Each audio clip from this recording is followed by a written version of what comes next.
آج ہم آپ کو سعودی عرب کے شہر جدہ کا ایک عبرتناک واقعہ سنانے جا رہے ہیں۔ ایک شخص کے انتقال کے بعد اس کے پورے جسم سے چیٹیاں چپک گئیں۔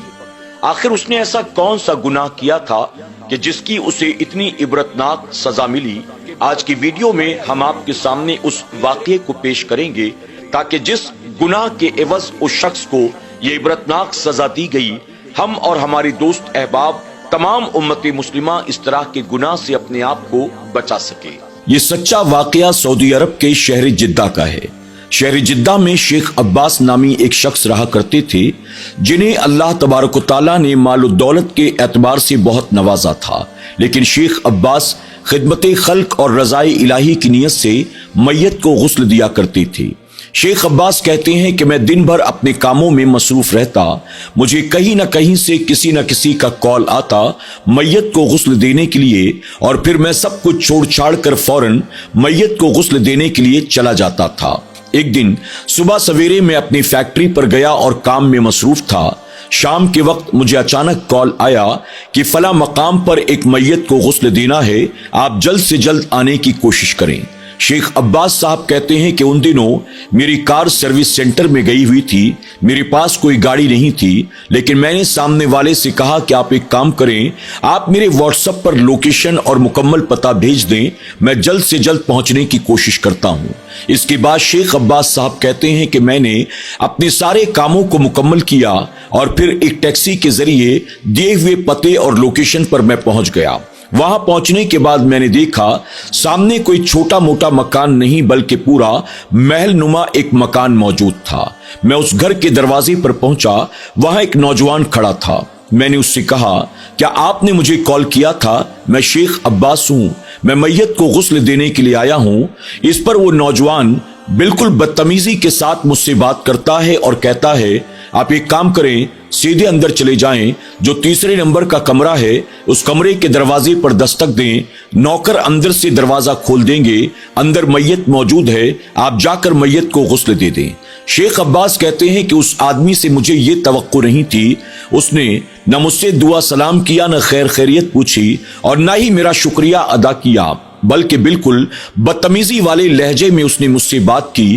حالانکہ اس کا یہ انداز مجھے اچھا تو نہیں لگا، لیکن پھر بھی میں رضائے الہی کے لیے چپ چاپ آگے بڑھا اور اس کے بتائے مطابق میں تیسرے کمرے کے دروازے پر پہنچا۔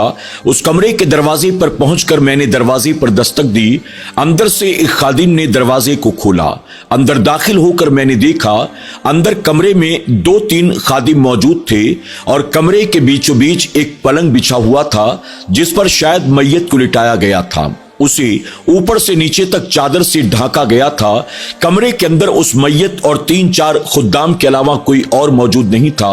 میں نے خدام سے پوچھا کہ کیا میت یہی ہے؟ ان لوگوں نے کہا جی ہاں۔ میں نے کہا میں شیخ عباس ہوں، میں میت کو غسل دینے کے لیے آیا ہوں۔ اب وہ لوگ مجھے اپنے ساتھ لے کر اس میت کے قریب جاتے ہیں۔ شیخ عباس کہتے ہیں کہ میت کو پوری طرح سے چادر سے ڈھانکا گیا تھا۔ میں نے آہستہ سے اس کے چہرے کو کھولا، جب میں نے چہرے کو کھولا تو میری چیخ ہی نکل گئی۔ میں نے دیکھا کہ میت کے کان سے، ناک سے، آنکھوں کے راستے سے بڑی بڑی چینٹیاں نکل رہی تھی۔ میں یہ منظر دیکھ کر حیران رہ گیا۔ آج سے پہلے میں نے کئی میت کو غسل دیا تھا، یہاں تک کہ کئی ایسی میت جو کہ حادثات کا ایکسیڈنٹ کا شکار ہو جاتی، جل جاتی، میں نے ایسی میت کو بھی غسل دیا تھا، لیکن اس طرح کا معاملہ میں نے پوری زندگی میں پہلی بار دیکھا۔ شیخ عباس کہتے ہیں میں نے جیسے تیسے اپنے آپ کو سنبھالا، میں جیسے جیسے چادر کو نیچے کھینچتا جا رہا تھا، میں دیکھ کر حیران تھا کہ اس کے جسم کے تمام حصوں پر چینٹیاں لپٹی ہوئی تھی، اس کے پورے چہرے پر، گردن پر، سینے پر۔ شیخ عباس کہتے ہیں مجھے سمجھ میں نہیں آ رہا تھا میں آخر کروں تو کیا کروں۔ میں نے خدام کی مدد سے اس کے چہرے پر دوبارہ چادر کو ڈال دیا۔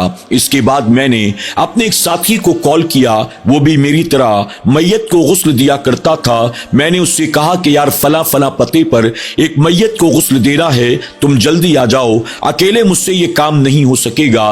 اس پر شیخ عباس کہتے ہیں کہ میرے ساتھی نے یہ کہتے ہوئے انکار کر دیا کہ میں معذرت چاہتا ہوں، میں نے کہیں اور کا وعدہ کر لیا ہے، میں وہاں جا رہا ہوں، اس لیے میں تمہارے پاس نہیں آ سکوں گا۔ شیخ عباس کہتے ہیں میں اکیلا تھا، مجھے سمجھ میں نہیں آ رہا تھا میت کو غسل دوں تو کیسے غسل دوں۔ کچھ دیر غور و فکر کرنے کے بعد میں نے ایک عالم صاحب کو کال کیا اور کال کر کے میں نے انہیں سارا معاملہ بتا دیا۔ ایک میت ہے جس کے پورے جسم سے چینٹیاں لپٹی ہوئی ہیں، آخر اس میت کو میں غسل دوں تو کیسے دوں؟ شیخ عباس کہتے ہیں کہ اس پر عالم صاحب نے مجھ سے کہا اگر آپ مجھ سے میت کے غسل کے تعلق سے کوئی اور مسئلہ پوچھتے تو میں آپ کی رہنمائی کر دیتا، لیکن اس طرح کی میت کو غسل کیسے دیا جائے یہ میں بھی نہیں جانتا، نہ میں نے کبھی بزرگوں سے اس کے تعلق سے سنا، نہ میں نے کبھی کتابوں میں اس کے تعلق سے پڑھا، اس لیے میں آپ کی کوئی مدد نہیں کر سکتا۔ شیخ عباس کہتے ہیں نہ دوست ساتھ آ کر غسل دینے کو تیار ہوا، نہ عالم دین نے میری کوئی رہنمائی کی۔ اب میں اکیلا تھا، کیا کرتا مجھے کچھ سمجھ میں نہیں آ رہا تھا۔ کچھ دیر غور و فکر کرنے کے بعد میں نے غلاموں سے کہا، خدام سے کہا اس میت کا کوئی رشتہ دار یہاں پر موجود ہے، اس کا بیٹا، اس کا بھائی، اس کے کوئی اور خاندان اور رشتہ دار؟ تو ان لوگوں نے کہا کہ یہاں ہم غلاموں اور خداموں کے علاوہ کوئی اور موجود نہیں ہے۔ اب شیخ عباس کہتے ہیں کہ میں سمجھ گیا یہ کام انہی خدام کے ساتھ مل کر مجھے اکیلے کرنا تھا۔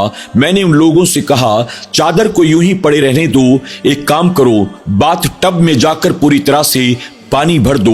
اب ان لوگوں نے باتھ روم میں جا کر باتھ ٹب میں ہلکا گرم پانی بھر دیا۔ اس کے بعد میں نے خدام کی مدد سے میت کو چادر کے ساتھ اٹھایا، ہم اسے لے کر باتھ روم میں گئے اور لے جا کر ہم نے باتھ ٹب میں اسے لٹا دیا۔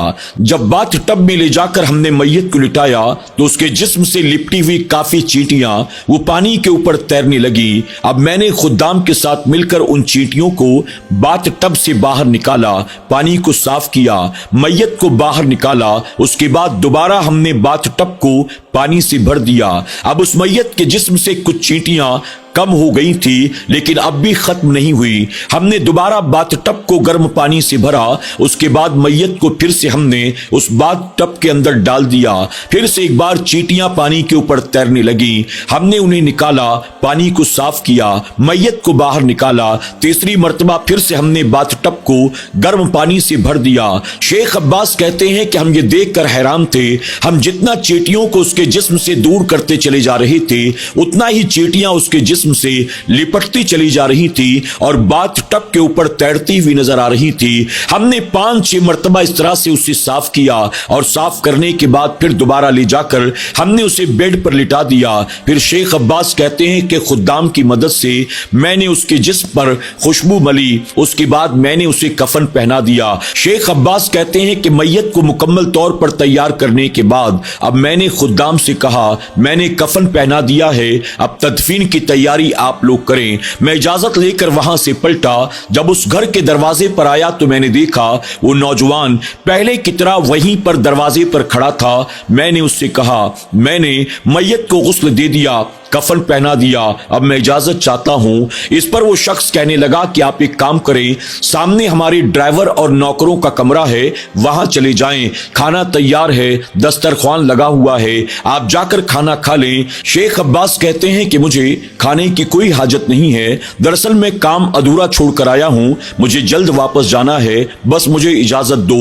یہ کہہ کر وہ آگے بڑھے تو نوجوان کہنے لگا آپ نے میت کو غسل دینے کے کوئی پیسے بھی نہیں لیے اور آپ کھانا بھی نہیں کھا رہے ہیں، کم سے کم ہمیں خدمت کا کچھ تو موقع دیں۔ اس پر شیخ عباس نے اس نوجوان سے کہا بس آپ اپنی دعاؤں میں ہمیں یاد رکھیں، اتنا ہی کافی ہے۔ یہ کہہ کر شیخ عباس مسکراتے ہوئے گھر سے باہر نکل جاتے ہیں۔ آپ فرماتے ہیں کہ اگرچہ شام ہو چکی تھی لیکن پھر بھی دھوپ کافی زیادہ تھی، میں سڑک کے کنارے آ کر کھڑا ہو گیا، ٹیکسی کا انتظار کرنے لگا۔